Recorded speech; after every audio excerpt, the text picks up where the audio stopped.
in the league in regards to Clark, starting with WNBA legend Cheryl Swoops herself.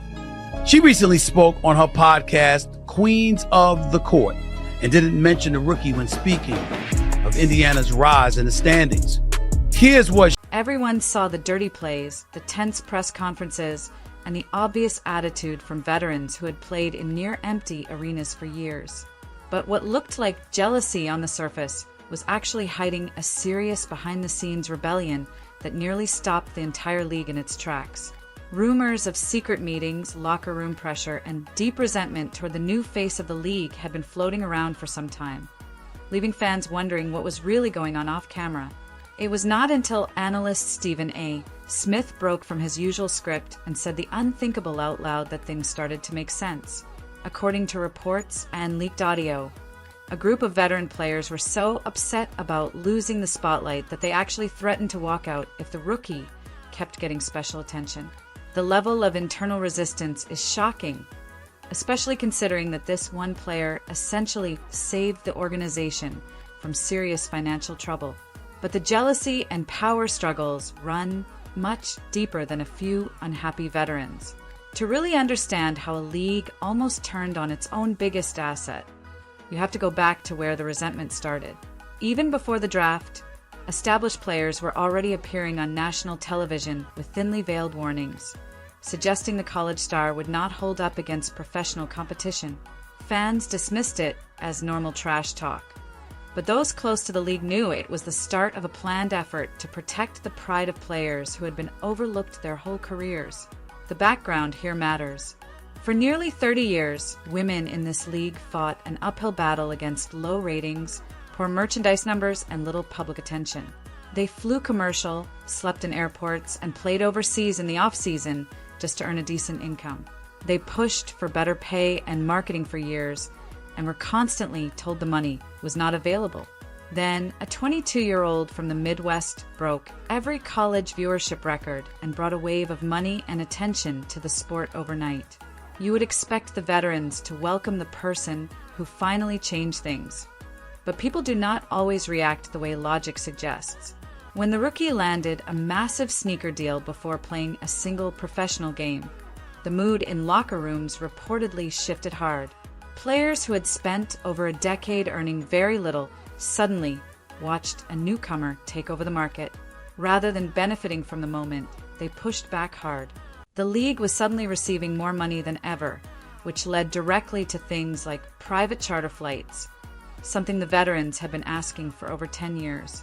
Yet, instead of appreciating the one who brought those changes, a bitter story began spreading quietly behind the scenes. Veterans reportedly felt disrespected, believing the league only started caring about their well-being once a player with a specific fan base arrived. That mix of financial frustration and wounded pride built up into a pressure cooker of anger, just waiting to explode. The longer-tenured players felt their years of sacrifice were being wiped out and replaced by media coverage of someone who had not yet proven anything at the professional level. It was misdirected anger at its core. Rather than holding the front office accountable for years of neglect, they aimed everything at the rookie. And it did not take long for that tension to turn physical on the court. When the season started, it quickly became clear that an informal target had been placed on the rookie without anyone saying it out loud. Fans who came to watch competitive basketball were instead seeing rough, unprovoked contact that had no place in a professional game. The moment that sticks out most was a deliberate hip check that knocked her to the floor while play was nowhere near her. An incident that shattered any image of unity the league had tried to project. What made it worse was not just the aggression itself, but the fact that officials and league leadership did nothing to address it. It felt like a quiet agreement had been made across the entire organization to allow veterans to physically intimidate the newcomer without facing real consequences. Players on the bench were openly celebrating when she hit the floor, and press conferences became exercises in passive aggression where opponents went out of their way to avoid saying her name. The reality was hard to ignore. The most financially valuable player in league history was being targeted on the court, and those in charge were allowing it to continue in order to keep the veterans satisfied. The goal was clear: to wear her down, damage her confidence, and remind everyone that the established players still controlled the league no matter whose jersey was selling the most. But while the on-court aggression played out in full public view, a far more damaging move was being quietly arranged in private meetings at the top levels of the organization. The clearest sign of that came when the Olympic roster was revealed and the most recognized female athlete in the sport was not on it. The omission sent a wave of disbelief through the sports world, drawing reactions from fans, celebrities, and athletes across different sports who could not understand why someone capable of drawing massive global audiences was left off the team entirely. The committee's official explanation was hard to take seriously. They claimed she lacked experience and that adding her would upset the team's existing chemistry. But what was leaking from inside those closed meetings told a completely different story involving pressure and threats. Sources close to the situation said the veteran core of the national team made it clear they would create serious problems if the rookie was brought to Paris and allowed to take attention away from them. They covered their self-interest by framing it as protecting team unity, and it worked. The committee gave in and left off the one player who would have filled every arena in France. It was an extraordinary act of selfishness and a clear sign that the veterans were willing to hurt the sport's own progress just to keep the newcomer from rising too fast. They believed they could control the story, quietly keeping her out of the spotlight while holding on to their positions at the top. But they badly misjudged how the public would react. And they definitely did not see it coming when the most outspoken voice in sports media decided to expose the whole situation. Stephen A. Smith has never been someone to hold back. But when the way the rookie was being treated reached a point he could no longer ignore, he delivered a response that rattled the entire league. Speaking to millions of viewers, he dropped the careful, soft language other media figures were using to avoid conflict and said exactly what needed to be said. He called out the veteran players directly, naming their behavior for what it was on live television and questioning why they were working against the very person responsible for putting more money in their pockets. His comments were not simply a defense of the rookie. They were a direct takedown of the closed-off, self-protective culture that had been holding the league back for years. He pointed out the obvious contradiction of players spending years demanding better pay, improved travel, and bigger media deals, only to turn around and target the one person who actually delivered all of it. He brought up the ticket sales, the packed arenas in road cities, and the rising television numbers, making a clear case that the league's recent growth was directly tied to one person. He also suggested the resistance was not simply coming from competitive instinct, but was part of a deliberate effort to pressure league leadership into reducing her visibility and marketing presence. By saying all of this on national television, he forced the public to look directly at what had been happening behind closed doors. The veterans could no longer hide behind the excuse of tough basketball. They were revealed as insecure players willing to damage their own financial standing just to win a meaningless status battle. But what Stephen A. Smith confirmed next took the situation well beyond a locker room disagreement and turned it into a serious crisis for the entire organization.